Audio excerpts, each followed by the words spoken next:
MotorWeek is made possible by Auto Value and Bumper to Bumper and TireRack.com. Now let's think for a moment about the image of the American luxury sedan.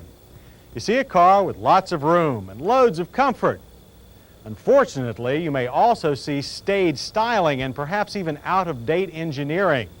But that picture is changing. It began when Ford unveiled the 1984 Lincoln Mark 7 Coupe. Its black wall tires and European styling were new to the U.S. luxury car ranks. But the Mark 7, of course, is just a two-door, and it's really just a part of the effort. On the day after Christmas, Ford will unveil its latest vision of the future for the American luxury sedan. This is the 1988 Lincoln Continental, a car so radically different for the American luxury sedan market that it should even make European luxury car owners stand up and take notice. Strong words? Well, you bet. We said the same thing when Ford introduced the Taurus and Mercury Sable almost 3 years ago. And those cars have changed the American family sedan market for keeps. The new Continental, loosely based on the Taurus, should follow suit in its pricier segment. The Lincoln Continental's smoother exterior is fully in line with Ford's corporate Aero-styled look, but in a classy way. The bullet-like front end sports flush, body-colored bumpers, sloping headlamps, and an updated version of the recognizable Lincoln grillwork. From the swept-back door handles to the flush side glass, the body flows to a high rear deck and huge wraparound tail lamps. Only the limo-like roofline looks a bit out of place. Maybe Ford thinks a lot of rear seat passengers will wear hats. But the overall effect is quite striking. Under the hood, the Continental's ties to the Taurus continue. A front drive, port-injected V6 is standard. Access to normal maintenance items is very good. However, displacement is up from 3 to 3.8 liters. Horsepower is still at 140, but torque is up 34% to 215. That's needed to pull the Continental's 3,600 pounds, no doubt. An engine balance shaft makes for smooth running, but strength is limited. Acceleration from 0 to 60 is 12.2 seconds, and quarter-mile times come in at 18 seconds, but at only 70 miles per hour. While low-end power is fine, the engine runs out of steam quickly. Acceleration only meets average expectations for large sedans. Too bad Ford couldn't conjure up a small V8 for the new Conti. A 4-speed automatic transaxle is the only one available, and its shifts go almost unnoticed. But the Continental is an impressive performer in some other ways. Handling sets new heights for American four-door luxury cars. Nosedive into corners is well controlled, and the rear end tracks tight corners well. There is a lot of body roll, but that you will find even in a 7 Series BMW. The credit goes mostly to its unique all-independent suspension. Variable rate air springs mounted at the top of gas-filled struts work with computer controls. They provide near instant changes in ride firmness. On rough pavement, the Continental absorbs bumps quickly without harshness or bounce. It has the most responsive variable suspension yet on the market. Handling credit also goes to the variable power steering.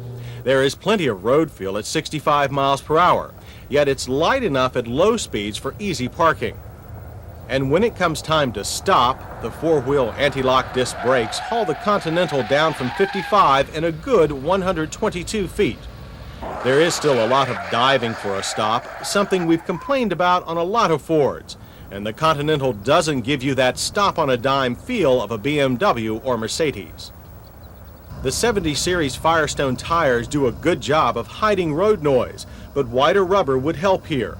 It will probably come in 1989 on a sportier Continental.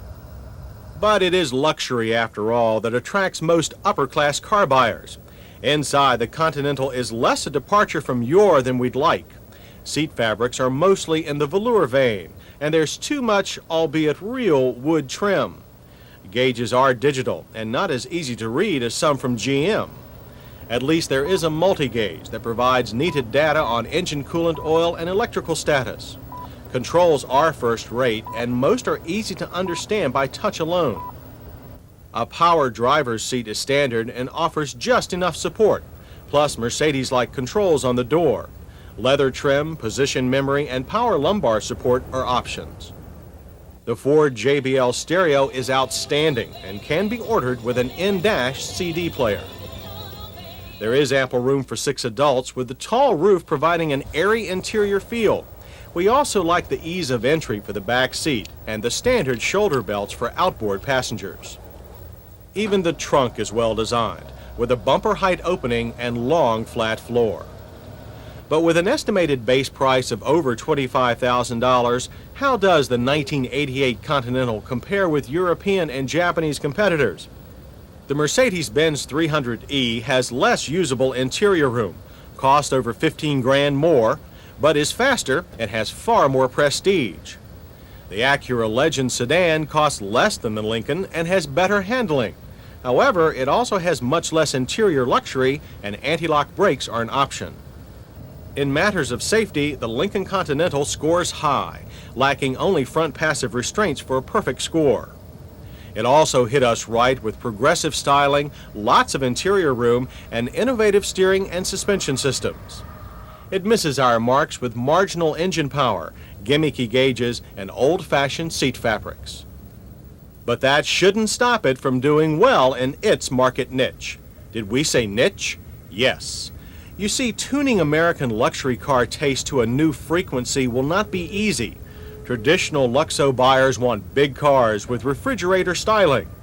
What Ford is doing with the Continental is looking at the new generation of luxury car owners, the ones who, given a choice, would probably buy those European and Japanese competitors. But Ford thinks that the Continental's blend of international styling, state-of-the-art engineering, responsive handling, and careful tuning will win over 100,000 or so of them next year. And so do we.